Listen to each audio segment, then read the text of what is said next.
Whether you're a CEO, a HR leader, or a founder building your first team, you've likely heard of the 9-box grid. It's one of the most polarizing tools in management. Some see it as a gold standard for talent development, whereas others see it as a complete bureaucratic nightmare. Today, I'm going to demystify the 9-box grid. We're going to cover exactly what it is, why it's a critical tool for your organizational health, and more importantly, how you can adapt it so that it actually works for your specific company culture, rather than just working against it. At its core, the 9-box grid is a visual matrix. On the horizontal axis, we map current performance, what an employee is delivering today based on their KPIs or their annual objectives. On the vertical axis, we map future potential, the ability for somebody to take on more complex or senior responsibilities. By plotting employees in these 9 intersections, you get a snapshot. You're able to identify your high potentials, your steady performers, and those who might need a change in role, additional support, or potentially even that really difficult conversation around perhaps it's time to move on.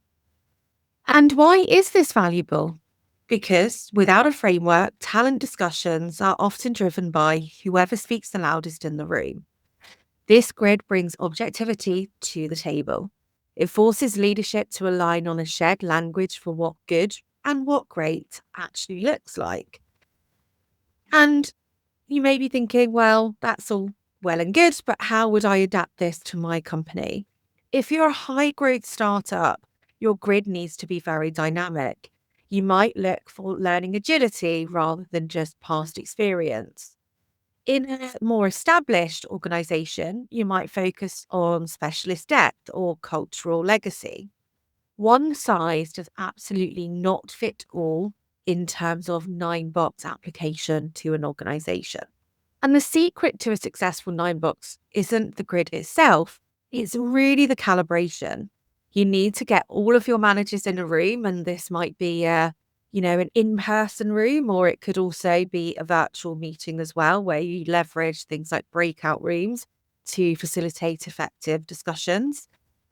Ultimately, you need to get all of your managers in that room, virtual or otherwise, and to challenge their assessments.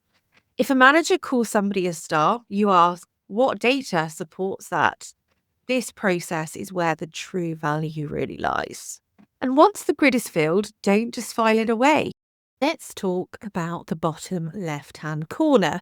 This is what we're going to call the danger zone. This is really people who are currently underperforming. Many leaders treat this as the exit zone, but from my point of view, this is often a failure of environment, not the talent themselves.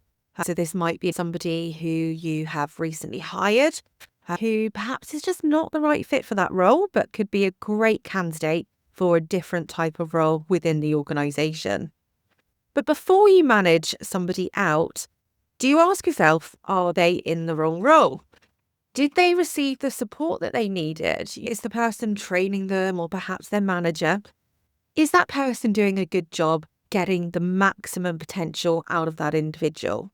Or is it lack of skill, or perhaps a lack of engagement? When you approach the danger zone with curiosity rather than judgment, you often salvage talent that was simply misplaced. Now, at the other end, the top right, your stars. These are your high performers with high potential. It's easy to assume they're fine and to leave them alone, but that is a big mistake. Your top talent is often the most susceptible to boredom and to poaching. They're not just there for the paycheck, they really need a challenge.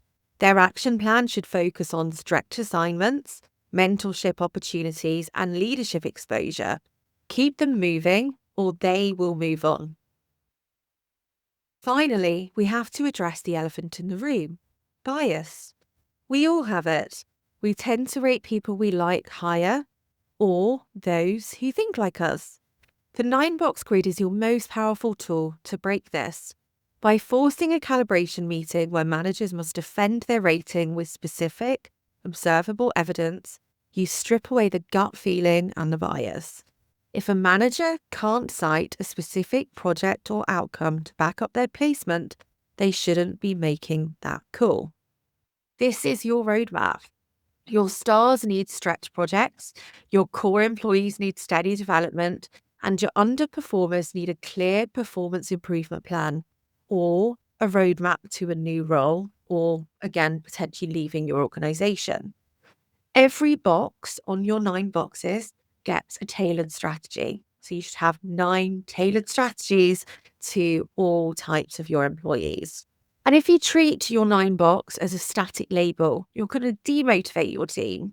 But if you treat it as a coaching tool, you'll build a high performing culture that really lasts. That's the difference between a task based HR function and a strategic HR partnership. I've created a template specifically designed to help you run these calibration sessions with confidence. You can grab that in the description below. And if you're ready to build a more intentional workforce, do reach out. Let's have a conversation. Check out my website, torvemoulton.com.